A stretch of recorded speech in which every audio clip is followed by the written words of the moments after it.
जी मेरे नाम से मेरे नाम से छपी है। आपके नाम से मेरे नाम से ही छपी है।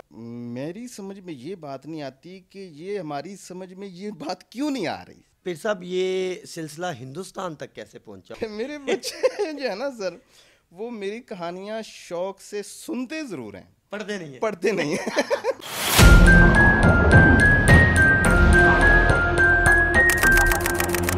अस्सलाम वालेकुम नाज़रीन, आपकी आवाज़ के साथ अली अकबर एक मरतबा फिर आपकी खिदमत में हाजिर है। नाज़रीन, आज हम जिस शख्सियत के साथ मौजूद हैं, डिस्ट्रिक्ट कुकाड़ा के शहर हवेली लखा में वो रहते हैं।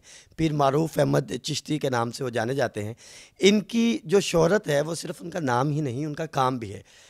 इस तरह की कहानियाँ लिखते हैं कि हम तो उनके जो लिखने का फ़न है उसके मोतरिफ़ हैं ही, बल्कि दुश्मन मुल्क भारत ने भी उनकी लिखी कहानियों को अपने नसाब का हिस्सा बनाना शुरू कर दिया। वो भी इनके फ़न के मोतरिफ़ हो गए हैं।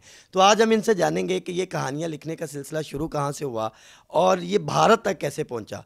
सात दुश्मन मुल्क जो मतलब हमें देखने को, हमें कबूल करने को तैयार नहीं, वो हमारी चीज़ें, हमारा लिखा हुआ जो कंटेंट है, जो हमारी कहानियाँ हैं, उसे अपने निसाब का हिस्सा बनाने को तैयार कैसे हो गया।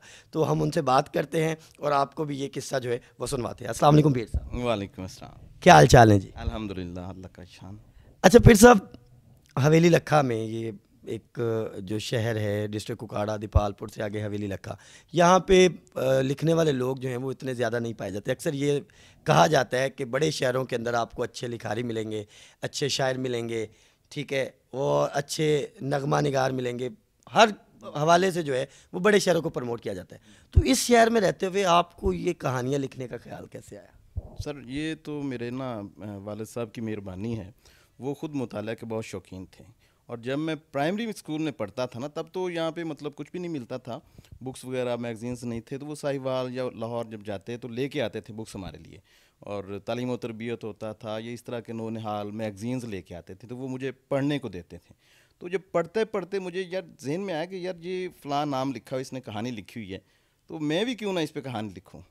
तो फिर कहानी लिखने का शौक़ हुआ, वालिद साहब से डिस्कस किया, वो बड़े खुश हुए कि हाँ लिखो, बहुत अच्छी बात है। फिर लिखना, फिर उनको दिखाना, और फिर इस तरह अल्हम्दुलिल्लाह सिलसिला चलता रहा।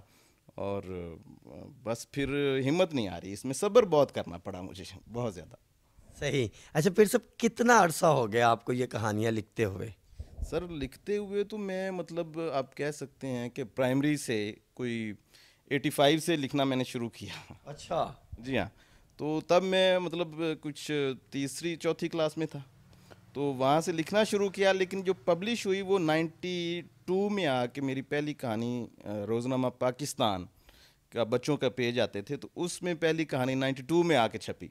तो ये मैं कहना 85 से मतलब स्टार्ट किया है, तो 92 तक मैं लिखता ज़रूर रहा हूँ, लेकिन वो कच्चा पक्का था, अच्छा नहीं था, तो वो नहीं छपता था। लेकिन मैंने हिम्मत नहीं आ रही और उस पर मुसलसल कोशिश करता रहा, तो वो 92 में आके पहली कहानी मेरी छपी वहाँ। फिर साहब मतलब 7 साल की आपने जो मेहनत की, 85 से आपने लिखना स्टार्ट किया और 92 में आपकी पहली कहानी पब्लिश हुई।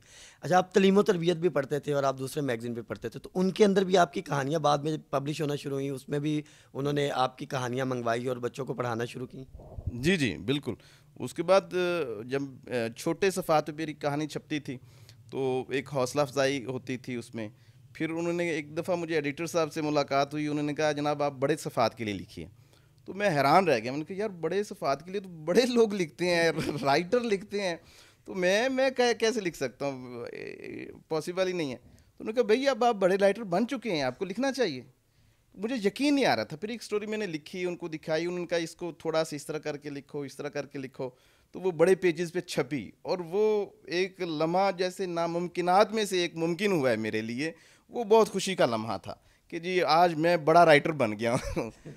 सही। असल में ऐसा भी होता है अक्सर कि घर वाले ही आपको नहीं मान रहे होते बड़ा राइटर, तो बाहर वाला कहता मेरे बंदे का यकीन करने को दिल ही नहीं करता कि यार घर वाले नहीं मान रहे, पता नहीं ये भी मजाक ही ना कर रहा हो। ऐसे ऐसे ऐसे फिर सब ये बताएं कि आपकी जो कहानियाँ हैं, ये सुना कि पाकिस्तान में जो निसाब पढ़ाया जाता है बच्चों को, उसका भी हिस्सा हैं, ये माजी में भी रही हैं।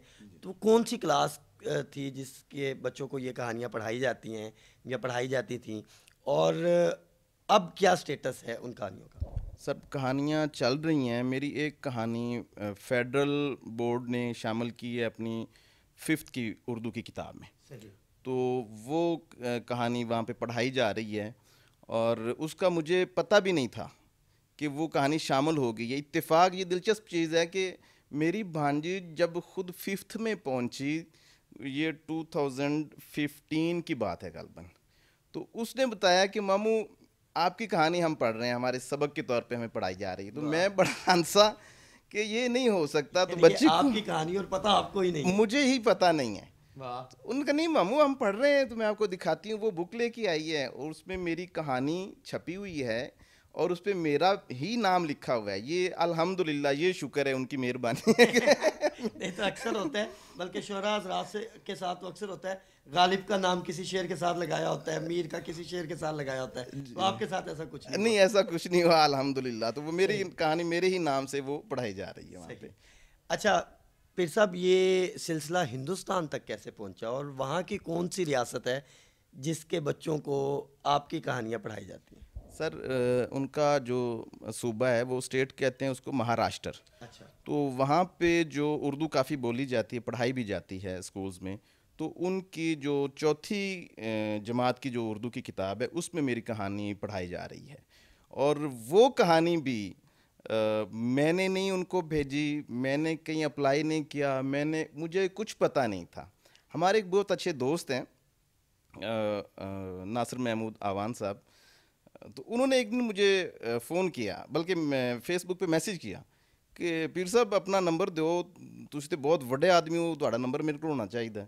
मैं कहा सर मजाक ना करें, मतलब कहते जी आप तो बहुत बड़े राइटर हैं, तो आप इंडिया में छप रहे हैं, अच्छा। तो आपका नंबर तो होना चाहिए मेरे पास। तो मैंने कहा यार इस तरह का मजाक हमारा है नहीं कभी यानी कि आपको यकीन नहीं आ रहा मुझे था? यकीन ही नहीं था बिल्कुल। अच्छा। उन्होंने मुझे वो बुक व्हाट्सअप की, अच्छा। वो तस्वीरें स्कैन करके वो भेजी मुझे, कहते यार ये कुछ दोस्तों ने मुझे भेजी है वहाँ से। अच्छा। तो ये पूरी उर्दू की उनकी जो बुक है उसके अंदर आपकी कहानी चौथी क्लास में पढ़ाई जा रही है। वाह।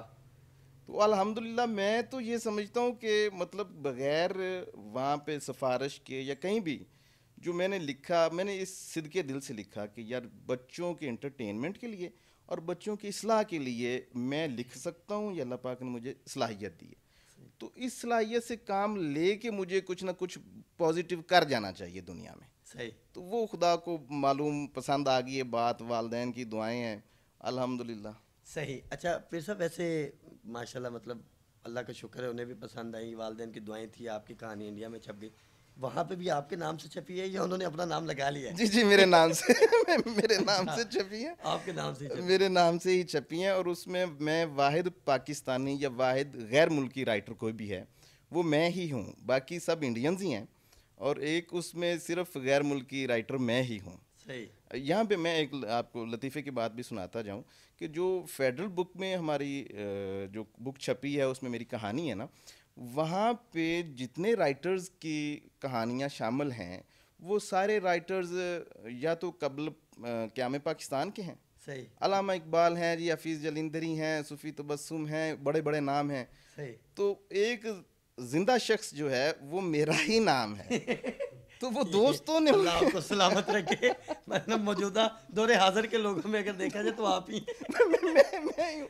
सही। तो बाकी दो- माजी का हिस्सा बन चुके बाकी माजी का हिस्सा सही बन सही चुके सही। हैं। अच्छा पीर साहब, हमें जो आपके बारे में मालूम है वो ये है कि आपने एमए इंग्लिश किया हुआ है जी जी, लिटरेचर के अंदर, अल्हम्दुलिल्लाह। और काम जो है वो आप एज अ फार्मर कर रहे हैं, मतलब किसान के तौर पे काम कर जी, रहे हैं, जी। खेती बाड़ी का काम जी हाँ, करते हैं, खेती। मिट्टी से जुड़े लोग हैं बिल्कुल बिल्कुल। और लिखते आप कहानी है। तो ये कोई समझ नहीं आ रही, मतलब ये एक तजाद नहीं है कि मतलब इंग्लिश पढ़ना, उर्दू लिखना और फिर पंजाब के लोगों की तरह मिट्टी से जुड़ जाना, ये क्या चक्कर है? सर ये ना मेरी समझ में ये बात नहीं आती कि ये हमारी समझ में ये बात क्यों नहीं आ रही।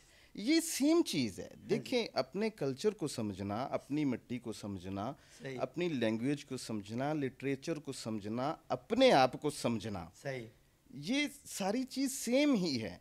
तो जब मैंने एम इंग्लिश किया है, लिटरेचर उस दौर में पढ़ा, अब लिटरेचर में नहीं हो रहा, मेरे ख्याल में लिंग्विस्टिक्स में एम जी, इंग्लिश बिल्कुल। कहते हैं। तो वो लिटरेचर पढ़ा, उन लोगों को पढ़ा, खुद को परखा, तो समझ आई कि हम क्या हैं। सही। इट मीन्स हम किसी से कम नहीं है। हर खित्ते में इंसान को अल्लाह पाक ने पैदा किया, उसको ख़ास इनायात की, सही। उसको एक ख़ास कल्चर दिया, ख़ास ज़ुबान दी, तो हमें भी दी है, हमें भी प्रमोट करना चाहिए, हमें भी उस कल्चर को लेके चलना चाहिए। तो हमारी तो यहाँ पे हड़प्पा आप देखें दुनिया में, मतलब टेक्सला को देखें, कदीम तरीन यूनिवर्सिटी दुनिया में वो हमारे पंजाब में है, कदीम तरीन आबादी, महज़ब तरीन आबादी वो हमारे पंजाब में है। तो हम अपने आप को कैसे कमतर समझें? ये सारी चीज़ें मिट्टी से जुड़ी हुई हैं। तो मैं तो कहानियाँ भी इसी मिट्टी से लेता हूँ, इन्हीं जानवरों, परिंदों, इंसानों, दरख्तों, पौधों से हर चीज़ लेता हूँ। तो ये इंटरलिंक है। मैं नहीं समझता कि ये जुदा जुदा हो सकती हैं, ये जुदा करके आप इनसे कुछ ले सकते हैं। सही। अच्छा पीर साहब, आखिरी सवाल। जी जी। माशाल्लाह आप शादीशुदा भी हैं, आपके अल्हम्दुलिल्लाह। बच्चे भी हैं। आपके बच्चे भी उतने ही शौक से आपकी कहानियां पढ़ते हैं जितने दूसरों के बच्चे पढ़ते हैं, या आपके बच्चों का भी इल्म ही नहीं है कि अब्बा जी क्या करते हैं और क्या आप किस लेवल का लिखते हैं और कहाँ पे पढ़ी जाती है उनकी चीज़ें? मेरे बच्चे जो है ना सर, वो मेरी कहानियाँ शौक से सुनते ज़रूर हैं, पढ़ते नहीं है। पढ़ते नहीं हैं। यानी कि जो आप में एक पढ़ने का शौक था, जी, जी। जो आपके अब्बा जान की तरफ से आपको मिला, जी, जी। मतलब आपकी तरफ से आपके बच्चों को नहीं मिला अभी तक। वो नहीं मिल सका। सही है। उसकी वजह से सिर्फ ये रही है कि हमारे यहाँ कंप्यूटर नहीं था, हाँ। लैपटॉप नहीं था, मोबाइल नहीं था। तब्दीली आ गई। तो हमारे यहाँ एंटरटेनमेंट, हमने भी एंटरटेनमेंट लिया, तब सिर्फ टीवी था। ऐसे ही है। अब उनकी मजबूरी भी है कुछ। और सही। ये मैं समझता हूँ कि राइटर्स को भी, मीडिया को भी थोड़ा सा कन्वर्ट होना पड़ेगा, जिद्दत वाली साइड। जिद्दत वाली साइड पे हमें जाना पड़ेगा। अच्छा फिर साहब, नए लिखने वाले लोगों के लिए कोई जाते जाते पैगाम? लिटरेचर लिखना चाहते हैं तो मुताला करें, जिस कदर ज़्यादा हो सकता है, जिस तरह का ज़्यादा हो सकता है, मुताला करें, यही मैं कह सकता हूँ। जी बहुत शुक्रिया पीर साहब। जी नाज़रीन, आपने पीर साहब की गुफ्तगू सुनी और उनका पैगाम भी सुना कि जितना ज़्यादा हो सके मुताला करें। हम भी इस आदत को अपनाएंगे और आप भी अपनाएं, और इंशाल्लाह जल्द मिलेंगे आपके साथ एक नई स्टोरी, एक नई कहानी लेकर। बहुत शुक्रिया। अल्लाह हाफिज़।